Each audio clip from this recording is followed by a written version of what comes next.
According to Fabelfin, 1.2 million current accounts were overdrafted at the end of last year. That is 6.1% of all Belgian current accounts with a negative balance. Those who go into the red have to take into account the sky-high penalty interest rates.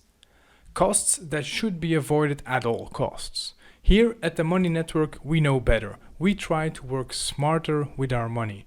This video will give you tips and tricks to avoid financial problems. So like this video and subscribe to the channel, share the channel with a friend, and let's get right into it.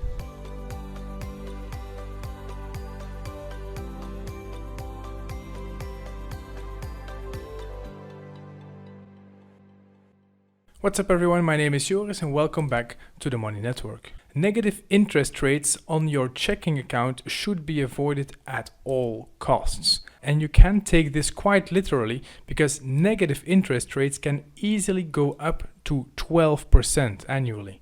Interests to be paid on money that you didn't have in the first place. This downward spiral can push you into poverty quite quickly. But first, some good news. Since the start of banking apps in 2014, the percentage of overdraft current accounts is going down steadily.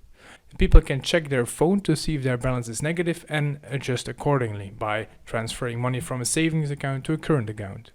But still, 6.1% of all current accounts was overdraft at the end of last year, 2021.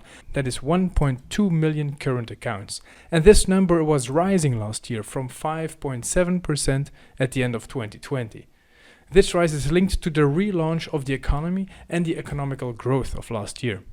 I'm afraid that this year will be even worse, since inflation is at extremely high levels and oil, electricity, gas and other prices are going up like crazy. So make sure that you are preparing yourself for what's to come. Some costs cannot be avoided. Your invoice for the electricity bill, your internet bill, your credit card costs, your mortgage payments, those costs are automatically and directly taken out of your checking account. And even if there is not enough money on your account, the money will be taken out. At that point, you will have overdrawn your account and the negative interest rates start going up. Or some banks will prevent the payment if the balance would be negative, but they will charge you up to 7.5 euros for a missed payment, and that is even worse. On the one hand, you'll have to pay more in fees than you would have if you just overdrawn your account, and on the other hand, your bill is not even paid, with the possibility that your internet, your water or electricity gets turned off. So please be very careful that you don't get into this situation. Always be sure to have ample money available for a rainy day. And this is easier than you would think. Here are some tips.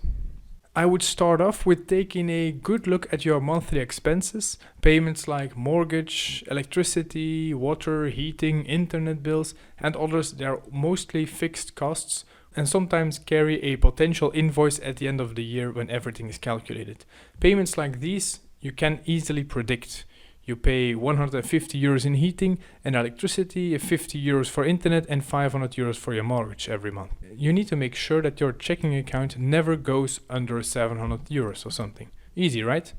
But it's also best to have a buffer. So better take your monthly costs, double them, and use that as the baseline on your checking account. In that example, that would be 1,400 euros. Never go under that amount. In any case, if major unexpected costs do arise, they can be paid automatically.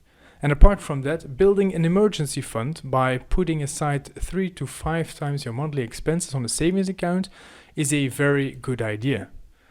Only take money from that emergency account if you really need it. What's in the name? Don't use it for anything else but for emergencies. And the third tip, budget. Budget, budget, budget. I cannot stress this enough. Budgeting is important.